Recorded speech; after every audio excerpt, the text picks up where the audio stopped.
നമസ്കാരം. Episode 2 spoken English ക്ലാസ്സിലേക്ക് സ്വാഗതം. ഇന്ന് നമ്മൾ എടുക്കുന്നത് എപ്പിസോഡ് 1ൻ്റെ കണ്ടിന്യൂഷനാണ്, ഡെയിലി സ്പോക്കൺ ഇംഗ്ലീഷ് ക്ലാസ്സിൻ്റെ.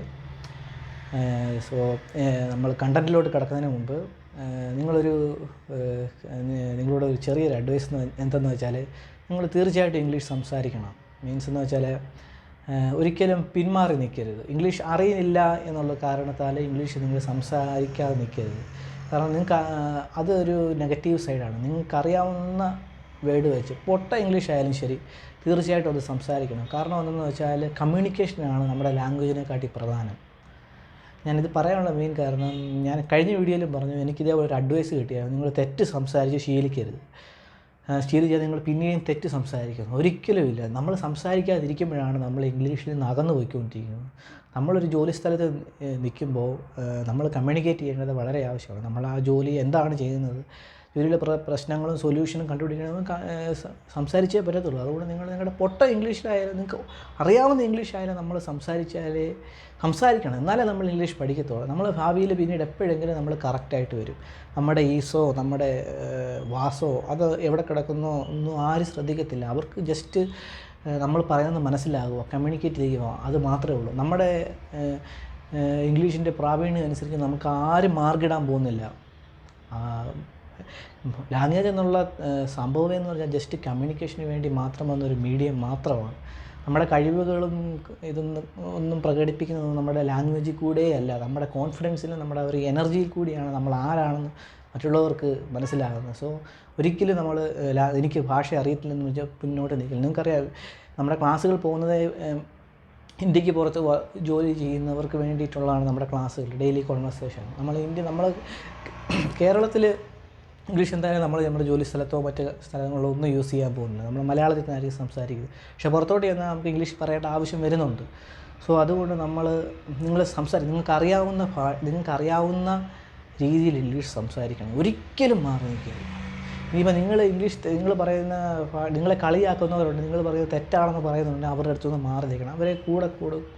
അവരോട് ചേർന്ന് നിൽക്കരുത്. കാരണം അത് നിങ്ങളുടെ ഇംഗ്ലീഷ് ഗ്രോത്തിനെ ബാധിക്കും. നിങ്ങളെ കളിയാക്കുന്നവരുടെ കൂടെ നിൽക്കരുത്. നിങ്ങൾക്കറിയാവുന്ന ഈസിലും മാസിലും ഇംഗ്ലീഷ് സംസാരിച്ചോളാം. കാരണം അതാണ് ഒരു ഓപ്പോസിറ്റിന് ആൾക്ക് വേണ്ടത്. നമ്മുടെ കമ്മ്യൂണിക്കേഷൻ മാത്രമാണ് വേണ്ടത്. സോ നമുക്ക് എപ്പിസോഡിലോട്ട് കിടക്കാം. കഴിഞ്ഞ എപ്പിസോഡിൽ നമ്മൾ പഠിച്ചത് hi, hello, how are you, I am good, അങ്ങനത്തെ സെൻറ്റൻസുകളാണ്. ഇതൊക്കെ പറയുന്നത് വളരെ സിമ്പിളാണെന്ന് ഓർക്കും. പക്ഷേ ഇതുപോലും നമ്മൾ മലയാളികൾ സംസാരിക്കുന്നില്ല. കാരണം എന്തെന്ന് വെച്ചാൽ ഗിൽട്ടെന്ന് വെച്ചാൽ, ഞാൻ പറയുന്ന ഇംഗ്ലീഷ് മറ്റുള്ളവർ തെറ്റിപ്പോയാൽ മറ്റുള്ളവർ എന്ത് വിചാരിക്കും എന്നുള്ള ഒരു തോന്നൽ കാരണം നമ്മൾ ഇംഗ്ലീഷ് സംസാരിക്കാത്തത്. ഹായും ഹലോയും ഹൗ ആർ യു എന്നൊക്കെ പറയുന്നത് ഇമ്പോർട്ടൻ്റ് കാര്യങ്ങളാണ്. അത് ഒരാളുമായിട്ട് നമ്മൾ കമ്മ്യൂണിക്കേറ്റ് ചെയ്ത് തുടങ്ങുന്നതാണ്. എല്ലാ ദിവസവും നമ്മൾ പുതിയ വ്യക്തികളെ കാണുന്നത്. അവരോടെല്ലാം എപ്പോഴും നമ്മൾ കമ്മ്യൂണിക്കേറ്റ് ചെയ്യേണ്ട ഒരേ വേർഡുകൾ തന്നെ, സെൻറ്റൻസുകൾ തന്നെയാണത്. ജീവിത അവസാനം വരെ നമ്മൾ ഇത് തന്നെയായിരിക്കും യൂസ് ചെയ്യുന്നത്. അതുപോലെ തന്നെ നമ്മൾ പുറത്തോട്ടൊക്കെ പോകുമ്പോൾ സ്ലൈഡിൽ കാണാൻ, നമ്മൾ ഒരു സുഹൃത്തിനെ കാണാൻ നമ്മൾ കോമൺലി ചോദിക്കുന്ന ഒരു കാര്യം, എവിടെയാ ജോലി ചെയ്യുന്നത്, അല്ലെങ്കിൽ എന്തുവാ ജോലി ചെയ്യുന്നത്. അതാണ് ഇവിടെ എഴുതിയിരിക്കുന്നത്, വാട്ട് ഈസ് യുവർ ജോബ് എന്ന്. വാട്ട് ഈസ് യുവർ ജോബ് എന്ന് നമ്മൾ ബ്രിട്ടീഷ് ഇംഗ്ലീഷിൽ പറയും. നമ്മൾ സംസാരിക്കുമ്പോൾ വാട്ട്സ് യുവർ ജോബ് എന്ന് വേണം ചോദിക്കാം. അതാ കുറച്ചുകൂടി എളുപ്പം.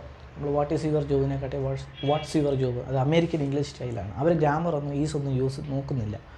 അവരുടെ ഇംഗ്ലീഷ് കുറച്ചുകൂടെ നാച്ചുറൽ എക്സ്പ്രഷനിൽ കൂടെ അവർ കൂടുതലും കുറച്ചുകൂടി ഇംഗ്ലീഷ് കമ്മ്യൂണിക്കേറ്റ് ചെയ്യുന്നത്. അവർ വാട്ട്സ് യുവർ ജോബ് എന്ന് ഡയറക്റ്റായിട്ട് ചോദിക്കുക.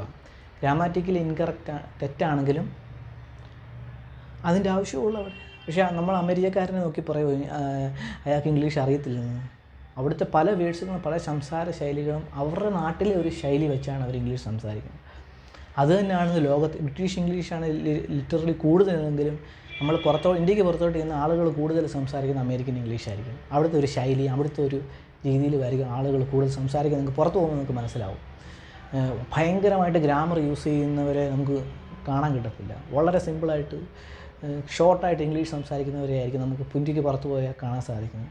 നമ്മൾ ഇന്ത്യക്കാർ മാത്രമേ ഉള്ളൂ ഈ ബ്രിട്ടീഷ് ഇംഗ്ലീഷ് ഈസും മാസും ഒക്കെ ചേർത്ത് ഭയങ്കര കോംപ്ലിക്കേറ്റഡ് ആയിട്ട് ഇംഗ്ലീഷ് സംസാരിക്കും. അതിൻ്റെ ഇംഗ്ലീഷ് സംസാരിക്കേണ്ട ആവശ്യമേ വരുന്നില്ല ആക്ച്വലി.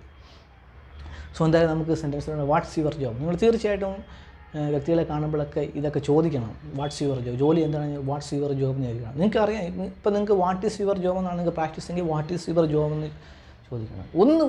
ഒരു ബാരിയർ നിങ്ങളെ തടസ്സമായി നിൽക്കരുത്. ഇംഗ്ലീഷ് സംസാരിക്കാൻ ഒരു നെഗറ്റീവ് നിങ്ങളെ തടസ്സമായിരിക്കും. നിങ്ങൾക്ക് അറിയാവുന്ന ഇംഗ്ലീഷ് സംസാരിക്കും. വാട്ട് ഈസ് യുവർ ജോബാണോ നിങ്ങൾക്ക് ഇഷ്ടം, അങ്ങനെയെങ്കിൽ അങ്ങനെ സംസാരിച്ചോണം. പിന്നെ വേറൊരു രീതിയാണ് what do you do. Americans വേറൊരു രീതി വാട്ട് ഡു യു ഡു, നിങ്ങൾ എന്താ ചെയ്യുന്നത്. നമ്മുടെ നാട്ടിലൊക്കെ ചോദിക്കില്ല. നിങ്ങളിപ്പോൾ മലപ്പുറംകാരാണ്, നിങ്ങൾ എങ്ങനെ ചോദിക്കുന്നത് എനിക്കറിയത്തില്ല. അപ്പോൾ നിങ്ങളുടെ ലാംഗ്വേജിൽ ഈ ഇംഗ്ലീഷ് സെൻറ്റൻസിനൊക്കെ നിങ്ങൾ കൺവേർട്ട് ചെയ്ത് പോകണം. മലപ്പുറംകാരും കാണും, തിരുവനന്തപുരംകാരും കാണും, എറണാകുളംകാരും കാണും. നിങ്ങൾ നിങ്ങളുടെ ലാംഗ്വേജിലോട്ട് കൺവേർട്ട് ചെയ്ത് പോകണം. ഞാൻ എൻ്റെ നാട്ടിൽ പത്തനംതിട്ട ലാസ്റ്റ് ഒരു ശൈലിയായിരിക്കും. ഞാൻ കുറച്ച് ഹാഫ് ട്രിവാൻഡ്രം കൂടാണ്. അപ്പം എൻ്റെ വായിൽ ചിലപ്പോൾ തിരുവനന്തപുരവും ഞങ്ങളുടെ നാട്ടിലെ സംസാരം മിക്സഡ് ആകുന്നുണ്ട്. അപ്പം എനിക്കും കൺഫ്യൂഷനാണ് ഇത് ഏത് രീതി മലയാളത്തിലോട്ടാക്കണം. വാട്ട് ഡു യു ഡു, നിങ്ങൾ എന്താ ചെയ്യുന്നത്, അങ്ങനെ നിങ്ങൾക്ക് ചോദിക്കാം. വാട്ട് ഡു യു ഡു എന്ന് ചോദിക്കാം. അതും കോമൺലി അമേരിക്കൻസ് ചോദിക്കുന്നതാണ്. ഇന്ത്യക്ക് പുറത്ത് കോമൺലി ഇത് തന്നെയാണ് അവർക്ക്. അമേരിക്കൻ ഇംഗ്ലീഷാണ് കൂടുതൽ ഞാൻ കേട്ടിട്ടുള്ളത്. ഒരുപാട് ഗ്രാമർ പറഞ്ഞ് ഇംഗ്ലീഷ് പറയുന്ന ആൾക്കാരെ ഞാൻ വിദേശികളെ ഞാൻ കണ്ടിട്ടില്ല, ഇന്ത്യക്കാരെ കണ്ടിട്ടുണ്ട്. നോർത്ത് ഇന്ത്യൻസിനെ മലയാളീസിനെ ഞാൻ ഒരുപാട് കണ്ടിട്ടുണ്ട്. ഭയങ്കരമായിട്ട് ഗ്രാമറിന് യൂസ് ചെയ്ത് ഇംഗ്ലീഷ് സംസാരിക്കും. ഞാൻ അന്നേരം തന്നെ ഇതിനാണ് ഇത്രയും കഥയൊക്കെ പറയുന്നത് ഞാൻ തന്നെ ആലോചിച്ചിട്ടുണ്ട്. ജസ്റ്റ് കമ്മ്യൂണിക്കേറ്റ് ചെയ്താൽ പോരെ. ഈവൻ ഇംഗ്ലീഷുകാർ പോലും അങ്ങനെ സംസാരിക്കുന്നത് ഞാൻ കണ്ടിട്ടില്ല. ഈവൻ നിങ്ങൾക്ക് ഇംഗ്ലീഷ് മൂവീസൊക്കെ കാണുന്നവരറിയാം, വളരെ ഷോർട്ട്, വളരെ ബ്യൂട്ടിഫുള്ളായിട്ടാണ് ഇംഗ്ലീഷ് പോകുന്നത്. സോ നമുക്ക് അതിലോട്ട് കിടക്കുന്നില്ല. അതാണ് ഇംഗ്ലീഷ്. സോ അതാണ് അമേരിക്കൻ ഇംഗ്ലീഷ് തന്നെയാണ് നമുക്ക് പഠിക്കുവാനും. നമ്മുടെ ക്ലാസ്സുകളിൽ കൂടുതൽ അമേരിക്കൻ ഇംഗ്ലീഷ് ഫോക്കസ് ചെയ്തായിരിക്കും ഇംഗ്ലീഷ് കോൺവെർസേഷൻ നമ്മൾ തീരുന്നത്.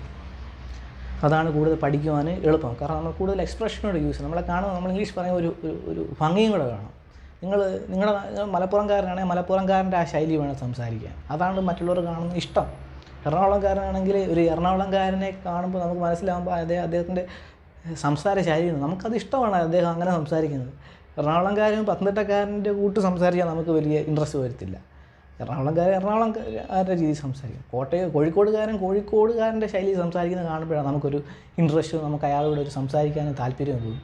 കോഴിക്കോടുകാരൻ എൻ്റെ ഭാഷയിൽ സംസാരിക്കാൻ ട്രൈ ചെയ്താൽ നമുക്കൊരു അയാളോട് സംസാരിക്കാൻ തന്നെ ഒരു ഇൻട്രസ്റ്റ് കാണത്തില്ല. സോ അതുകൊണ്ട് നിങ്ങൾ ഇംഗ്ലീഷ് നിങ്ങളുടെ ശൈലിയിൽ നിങ്ങൾ യൂസ് ചെയ്ത് പോകണം. ഒരിക്കലും നിങ്ങൾ പറയുന്നത് തെറ്റാണെന്ന് നിങ്ങൾ ഒരിക്കലും വിചാരിക്കില്ല. നിങ്ങളുടെ ആ കോൺഫിഡൻസും നിങ്ങളുടെ ആ പ്രകടനവുമാണ് മറ്റുള്ളവരെ എനർജി കൊടുക്കുന്നത്, മറ്റുള്ളവരെ ശ്രദ്ധിക്കുന്നത് അത് തന്നെ. അത് അല്ലാതെ നിങ്ങളുടെ ഈസും മാസും ഷുഡും വേറും ഒക്കെ ഒന്നുമല്ല, ഒരിക്കലും അല്ല. സോ അതുകൊണ്ട് ഇംഗ്ലീഷ് സിമ്പിൾ സെൻറ്റൻസ് ആണെന്ന് വെച്ച് മാറ്റി നിർത്തുക. ഇതെല്ലാം നിങ്ങൾക്ക് യൂസ് ചെയ്യാനുള്ളതാണ്. വാട്ട് ഈസ് യുവർ ജോബ് എന്ന് ഒരിക്കലും നാണക്കേട് വിചാരിച്ചേക്കല്ല. അതും ഇംഗ്ലീഷാണ്, അതാണ് ഇംഗ്ലീഷ്, ഇത് ഇംഗ്ലീഷാണ്, വേറൊരു വേർഡില്ല. സോ ഇത് സിമ്പിൾ സെൻറ്റൻസ് അല്ലേ എന്ന് ഓർത്ത് ചിലവർ ചോദിക്കത്തില്ല. എനിക്കറിയാം. ഞാൻ ഇതേ രീതി എൻ്റെ ഒരു ഫ്രണ്ട് ഉണ്ടായിരുന്നു, ഇംഗ്ലീഷ് എന്ത് ചെയ്താൽ ആശാൻ സംസാരിക്കാത്തതിൻ്റെ മെയിൻ കാരണം എന്തുവാ, അദ്ദേഹം ഇംഗ്ലീഷ് മീഡിയത്തിൽ പഠിച്ച ആളാണ്. ഇതൊക്കെ വളരെ സിമ്പിളല്ലേ, ഇതൊക്കെ മറ്റുള്ളവർ തമ്മിൽ സംസാരിക്കുമോ, ഇതേ ഉള്ളൂ സംസാരിക്കാൻ. സോ ഇതാണ് സംസാരിക്കേണ്ടത്. സോ ഒരിക്കലും ഈ എപ്പിസോഡ് തള്ളിക്കളയരുത്. ഞാൻ വരുന്ന എപ്പിസോഡുകളിലും ഈ സംഭാഷണങ്ങൾ മാത്രമായിരിക്കും ഉൾപ്പെടുത്തുന്നത്. സംഭാഷണങ്ങൾ പഠിച്ചാലേ നമുക്ക് ഗ്രാമർ പഠിക്കാൻ പറ്റൂ. ഇതിനകത്ത് നിങ്ങളറിയാതെ തന്നെ ഗ്രാമർ ഇപ്പോൾ പഠിച്ചു കഴിഞ്ഞാൽ അതൊന്നും എന്താണെന്നൊന്നും പറയത്തില്ല, അത് കുറേ നാൾക്ക് ശേഷം പറയാം. നിങ്ങളിപ്പോൾ തന്നെ ഓൾറെഡി ഗ്രാമർ പഠിച്ചാൽ പോകുന്നത്. ഈ കാണുന്ന സെൻറ്റൻസുകൾ കാണാതെ പഠിക്കുകയോ അല്ലെങ്കിൽ ഡെയിലി പ്രാക്ടീസ് ചെയ്യുകയോ വായിക്കുകയോ ചെയ്താൽ മതി. ഒരു പേപ്പറിലോട്ട് എഴുതി വെച്ച്. ഇപ്പോൾ what do you do, what is your job. പിന്നെ നോർമലി ചോദിക്കുന്ന ഒന്നാണ് what do you do for living. അതായത് നമ്മൾ നാട്ടിലൊക്കെ സംസാരിക്കുന്നത് കേട്ടിട്ടില്ലേ, എന്തുവാ ജീവിക്കാൻ വേണ്ടി ചെയ്യുന്നത്. അത് ഞാനിപ്പോൾ ഇതിനെ കൺവേർട്ട് ചെയ്തതാണ്. ഇംഗ്ലീഷിനെ കറക്റ്റായിട്ട് ഇതിനെ മലയാളത്തിലോട്ട് കൺവേർട്ട് ചെയ്താൽ ജീവിക്കാൻ വേണ്ടി എന്താ ചെയ്യുന്നതെന്ന്. അപ്പോൾ നിങ്ങളുടെ നാട്ടിൽ എങ്ങനെയാണ് ചോദിക്കുന്നത് എനിക്കറിയത്തില്ല. അപ്പോൾ ഞങ്ങളുടെ നാട്ടിൽ എങ്ങനെയാണ് ചോദിക്കുന്നതെന്ന് വെച്ചാൽ എന്തോ ചെയ്താൽ ജീവിക്കുന്നത് അങ്ങനെയൊക്കെയാണ് തോന്നുന്നു. എന്നാ പണിയാണ് ചെയ്യുന്നത്, എങ്ങനെയാണ് ജീവിച്ചു പോകുന്നത്, അങ്ങനെ ആയിരിക്കും ചോദിക്കുന്നത്. What do you do for living. അത് വേറൊരു രീതിയാണ്. ജോലി എന്താണെന്ന് ചോദിക്കുന്നത് വേറെ രീതി ഇംഗ്ലീഷിൽ ചോദിക്കുന്നത്. അമേരിക്കൻസ് ഇങ്ങനെയാണ് ചോദിക്കുന്നത്, what do you do for living. അവിടുത്തെ ഒരു ശൈലിയാണ്. അപ്പോൾ ഇതിലും തെറ്റില്ല, ഇതും നിങ്ങൾക്ക് പ്രാക്ടീസ് ചെയ്യാം. നിങ്ങൾക്ക് ഇതിലേത് വേണമെങ്കിലും യൂസ് ചെയ്യാം. നിങ്ങൾക്ക് ഇഷ്ടപ്പെട്ട ഏത് വേണമെങ്കിൽ ഇതെല്ലാം നിങ്ങളുടെ ശൈലിയിൽ നിങ്ങൾ യൂസ് ചെയ്ത് പോകണം. ഒരിക്കലും നിങ്ങൾ ഞാൻ ഇങ്ങനെ പറയുന്നതിന് മെയിനായിട്ട് കാരണം ഇംഗ്ലീഷ് നിങ്ങൾ പൂർണ്ണമായിട്ട് ധൈര്യത്തോടെ സംസാരിക്കാൻ വേണ്ടിയിട്ടാണ്.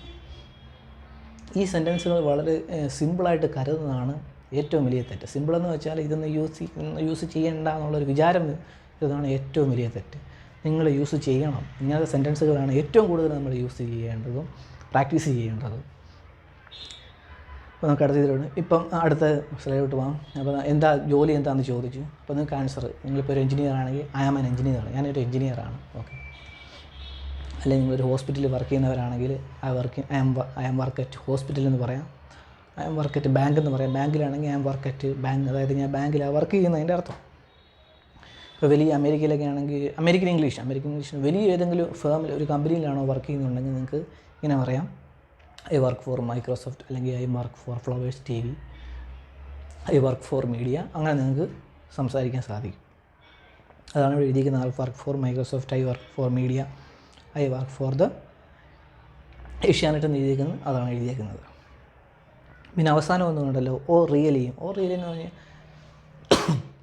അത് കൊടുത്തേക്കുന്നത് എന്തെന്ന് വെച്ചാൽ, ഇപ്പോൾ നിങ്ങൾ ഒരാളോട് ജോലി ചോദിച്ചു, അദ്ദേഹം ഇന്ന സ്ഥാപനത്തിന് വർക്ക് ചെയ്യുന്നു പറഞ്ഞു, ഇപ്പം പോസിറ്റീവായിട്ട് നിങ്ങൾ പറയും അതെയോ, ഒരു വലിയ സ്ഥാപനത്തിൽ ഒരു ഇന്നയാൾ വർക്ക് ചെയ്യുന്നു പറഞ്ഞു അതെയോ, അത് ആ ഒരു എക്സ്പ്രഷനാണ് അമേരിക്കൻസ് കൂടുതൽ ഓ റിയലി അവരുടെ ഒരു എക്സ്പ്രഷനാണ് ഓ റിയലി എന്നുള്ളത്. നമ്മൾ അതെയോ നമ്മളൊക്കെ സംസാരിക്കത്തില്ലേ, ആ ഒരു എക്സ്പ്രഷനാണ് ഓ റിയലി. ഇത് ഇത്രയേ ഉള്ളൂ ഇന്നത്തെ എപ്പിസോഡ്. സോ ഇത് കാണുമ്പം വളരെ സിമ്പിളായിട്ട് തോന്നും, ഈ വാക്കുകളൊക്കെ നമുക്കറിയാവുന്നതല്ലേ എന്ന് നിങ്ങൾ ചിന്തിക്കും. ഇത് നിങ്ങൾക്ക് അറിയാവുന്നതാണെന്ന് എനിക്കും അറിയാം, ചിലവർക്ക് ഇത് വീഡിയോ കാണുന്നവർക്ക് അറിയത്തില്ലെന്ന് അറിയാം. പക്ഷേ അറിയാവുന്നവരായാലും അറിയാത്തവരായാലും ഇത് കറക്റ്റ് സമയത്ത് ഇതെടുത്ത് പ്രയോഗിക്കുന്നവർക്കാണ് പ്രയോജനം. ഒരാളുമായിട്ട് ഇംഗ്ലീഷ് സംസാരിക്കണമെന്നുണ്ടെങ്കിൽ ഇതൊക്കെ എടുത്ത് സംസാരിക്കണം, മാറി നിൽക്കരുത്. നിങ്ങൾക്കറിയാവുന്ന മുറി ഇംഗ്ലീഷ് നിങ്ങൾ മറ്റുള്ളവരുമായിട്ട് സംസാരിക്കണം. നിങ്ങൾ പറയുന്ന ഇംഗ്ലീഷ് തെറ്റാന്ന് പറയുന്നവരെ കൂടെ കൂട്ടുകൂടുകയോ ചെയ്യരുത്. കാരണം അത് നിങ്ങളുടെ ഇംഗ്ലീഷ് ഗ്രോത്തിനെ ബാധിക്കും. നിങ്ങളെ ഒരിക്കലും എൻ്റെ ഇംഗ്ലീഷ് ക്ലാസ് ഞാനിപ്പോൾ മാക്സിമം ഇങ്ങനെ ഒരുപാട് പേര് എനിക്കറിയാം, 90% ഓഫ് മലയാളീസിന് ഇംഗ്ലീഷ് സംസാരിക്കാത്തതിന് മെയിൻ കാരണം ഗിൽട്ടാണ്. ഞാൻ പറയുന്നത് തെറ്റിപ്പോകുന്നുള്ള പേടിയാണ്. സംഭവം അവർക്കറിയാം, അത്യാവശ്യം my name is Sreeraj, what is your name എന്നൊക്കെ ചോദിക്കാൻ അറിയാം. ഇതുപോലും ചോദിക്കുന്നില്ല. എൻ്റെ കാര്യം അത് ചോദിക്കാൻ വരെ പേടിയാണ്. അതും തെറ്റാണോ എന്നാണ്, സംഭവം കറക്റ്റാണ്, അതും തെറ്റാണോ എന്ന് വിചാരിച്ചിരിക്കുക.